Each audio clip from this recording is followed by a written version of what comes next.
Noonday prayers. For Muslims, the 5 daily prayers are a religious obligation, no matter where you are, even in Sweden. The prayers are peaceful, but here in Malmö, some have reacted violently to the Muslim presence. The mosque here was firebombed twice in 7 years, and last year a serial sniper tried to kill one of the office workers. A suspect was later arrested, accused of attacking as many as 13 immigrants, killing 3. Extremist violence is rare in Sweden, but the shooter ushered in what many fear could become a trend on both sides of the spectrum. In December, an Iraqi-born immigrant tried to plant bombs at a Swedish street mall. Luckily, his bombs malfunctioned. He only blew up himself and his car. Then, at the end of the month, Sweden and Denmark arrested 5 Islamist militants and accused them of planning additional terrorist attacks. In 5 days, the whole discourse of the whole country changed. We were in a state of denial. Every time we talked about the threat, people were charging with stigmatization, with Islamophobia. Now it changed. For years, Sweden has had a very open immigration policy. Out of a country of 9 million people, more than 1 million are immigrants, and a third of that group comes from the Middle East and Somalia. Now, the immigrant question is causing a political backlash. A minority is never dangerous before it becomes a big minority. When it comes a big minority, then the problem will be regarded as a problem by the majority. Critics say immigrants cluster together, refuse to learn Swedish, and live off the country's welfare. The tension over the immigrant question is being further inflamed by the rise of a far-right political party, the Sweden Democrats. Many accuse the party of using nationalism for their benefit, but the Sweden Democrats see themselves more in the tradition of European social democratic parties. We believe in the welfare state, and to uphold the welfare state we have to make some changes. Immigration policy, and we also have to make welfare policy changes. But careful criticisms about the welfare state are bookended by questions about the motives of Muslim organizations. I think they are alone and secret. They say other things that they don't say in these open areas. So I don't really trust those Muslim groups that build those mosques in Sweden. At the mosque in Malmö, the president of the center is very aware of questions about what goes on inside. This is a center that we think of as more than a Muslim center. It's open to everybody. The center is also home to a primary school for students from kindergarten to 6th grade. We teach the same thing as the other schools because we have the Swedish curriculum. So we teach the students all the subjects that all the other schools do.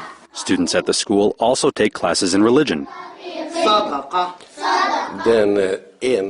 Religion, of course, unites us, but it plays a very big part that we have chosen to be a Swedish administration and to be a Swedish mosque.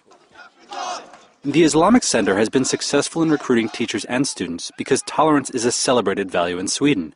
Street protests here are more likely to defend refugee rights than to demand a ban on Muslim practices like face veils. But as the fortunes of the Sweden Democrats improve, that tradition could change. At the top of the list of their objections, minarets. Of course, the Muslims should have some kind of place to beg or to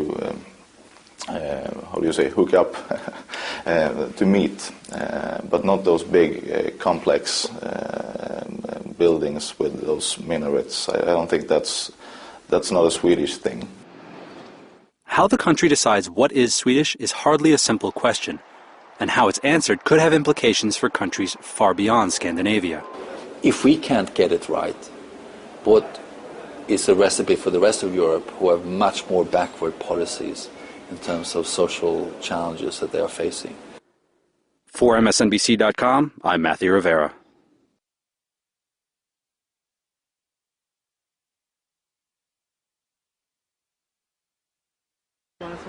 Daniel Arospide lokalpolitiker for Miljøpartiet i Stockholm. I 6 måneder infiltrerte han en av de største moskéene i byen. Der møtte han en gruppe på 10 som rekrutterte svenske muslimer til hellig krig. Det finns extrema grupper i den moskén som rekryterar personer för just terrorattentat. For Al Qaida? Ja. Imamen, vet han hva som foregår?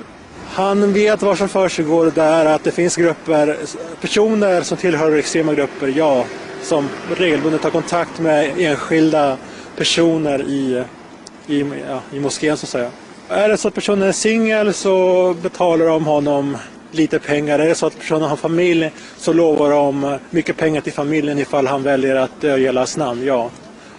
Och de personerna som de här Al-Qaida-rekryterarna riktar sig på är just personer som är arbetslösa, bor i dålig bostad, inte har jobb, alltså inte har någon framtid, ingen utbildning.